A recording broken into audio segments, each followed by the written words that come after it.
नमस्ते। आज के इस खास विश्लेषण में हम सीधे एक बेहद दिलचस्प और डार्क विषय में गोता लगाने वाले हैं।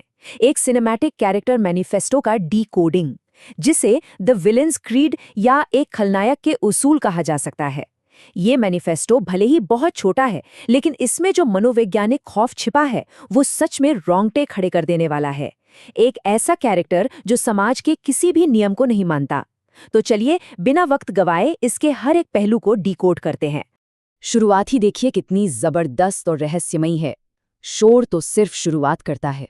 सोचिए, ये एक लाइन पल भर में कैसे एक सस्पेंस और टेंशन भरा माहौल तैयार कर देती है। शोर एक बहुत ही सेंसरी डिटेल है।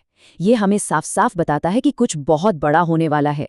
ये अपने आप में कोई खतरा नहीं है, बल्कि खतरे के आने की वो आहट है जो दिमाग की सारी बत्तियां जला देती है। और यहीं से हमारा पहला अहम सेक्शन शुरू होता है, शोर बनाम असली खौफ। इन शुरुआती पंक्तियों में जो कॉन्ट्रास्ट है ना, वो एकदम ब्रिलियंट है। एक तरफ है शोर जो बिल्कुल अस्थायी है, एक फिजिकल एहसास जो कुछ पल के लिए होता है और फिर खत्म हो जाता है। लेकिन दूसरी तरफ है खौफ जो सीधा दिमाग पर असर करता है और बहुत गहरा होता है। खौफ कोई आवाज नहीं है, बल्कि एक ऐसा डर है जो सिर्फ एक नाम सुनकर ही पैदा हो जाता है। शोर तो बस एक इशारा है, असली पादर खौफ में बसी है। और यही बात इस क्रीड में एकदम साफ हो जाती है। खौफ तो नाम सुनकर होता है। इसका मतलब है कि अपना वर्चस्व या दबदबा बनाने के लिए इस कैरेक्टर को किसी के साथ मारपीट करने की जरूरत ही नहीं है। उसकी प्रतिष्ठा, उसका नाम ही अपने आप में एक बहुत बड़ा हथियार है। जब सिर्फ नाम से ही लोग कांपने लगें, तो सामने आने की नौबत ही कहाँ आती है। अब हम बढ़ते हैं दूसरे हिस्से की तरफ। छिपा हुआ चेहरा लेकिन खुले इरादे। इस लाइन पर गौर कीजिए। चेहरे पर हेलमेट है, लेकिन इरादे खुलेआम विलन वाले हैं। यहाँ हेलमेट की इमेज का इस्तेमाल करके एक गजब का सस्पेंस पैदा किया गया है। चेहरा पूरी तरह ढका है, लेकिन इसके ठीक बाद ये एकदम बेखौफ होकर ऐलान करता है कि इसके इरादे एक विलन वाले हैं। इसमें कोई शर्म, कोई हिचकिचाहट नहीं है। ये विरोधाभास सच में कमाल का है। एक तरफ फिजिकल लेवल पर पूरी तरह से गुमनामी है, चेहरा हेलमेट के पीछे एकदम गायब है, लेकिन दिमागी तौर पर एकदम ट्रांसपेरेंसी है। आमतौर पर दुनिया में लोग अपने बुरे इरादों को छुपाने की कोशिश करते हैं ना, लेकिन यहाँ मकसद बिल्कुल खुलेआम बताया जा रहा है। और यही चीज इस किरदार को किसी भी आम विलेन से कहीं ज्यादा डरावना बनाती है। बाहरी दिखावे से हटकर अब हम तीसरे सेक्शन में आते हैं, जो इसके अंदर की फिलॉसफी है, स्वतंत्रता का अपना नियम। इस किरदार का एक बहुत ही सख्त पर्सनल कोड है, जो इन 4 पिलर्स पर टिका है।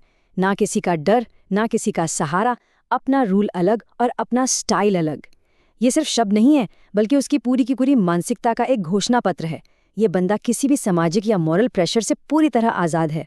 सबसे पहली बात, ना किसी का डर, ना किसी का सहारा।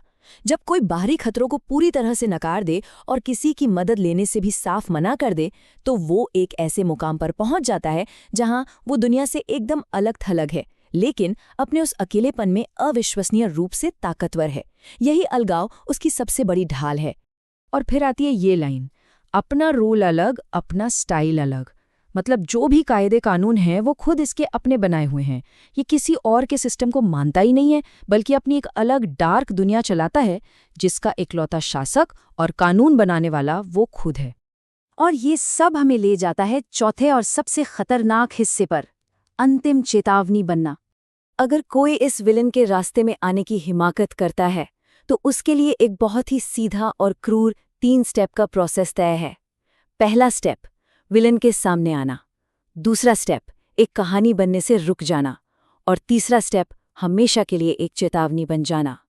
ये एकदम कैलकुलेटेड और खौफनाक गणित है। यहाँ इस चेतावनी शब्द के भाषाई वजन को समझना बहुत जरूरी है। कहानी तो वो होती है जिसे लोग याद रखते हैं और थोड़ी सहानुभूति के साथ सुनाते हैं, लेकिन चेतावनी कोई याद नहीं है, बल्कि आने वाले लोगों के लिए एक डरावना मैसेज है। ये साफ कर देता है कि इस शख्स से उलझने का मतलब सिर्फ जान गंवाना नहीं है, बल्कि एक ऐसा खौफनाक उदाहरण बन जाना है जिसे देखकर कोई दूसरा कभी वो गलती न दोहराए। और इसी के साथ हम इस मास्टरपीस की आखिरी लाइन पर आते हैं। जो सामने आएगा वो कहानी नहीं, चेतावनी बन जाएगा। ये सिर्फ एक लाइन नहीं, बल्कि एक अल्टीमेट थ्रेट है, जो इस पूरी क्रीड के खौफ को एकदम परफेक्ट तरीके से समेट देता है। इसमें कोई दो राय नहीं छोड़ी गई है। ये सुनने वालों के दिमाग में हमेशा के लिए छप जाने के लिए बनी है। तो इस पूरे विश्लेषण को खत्म करते हुए जरा उस लगातार हवा में मंडराते हुए खतरे के बारे में सोचिए जो इस मैनिफेस्टो ने कायम किया है। जब किसी का सामना ऐसे सख्त और खौफनाक उसूल वाले इंसान से होता है तो अगली चेतावनी कौन बनता है? ये एक ऐसा सवाल है जो एक गूंज की तरह हवा में तैरता रहता है और इस किरदार के असली खौफ का एहसास कराता है।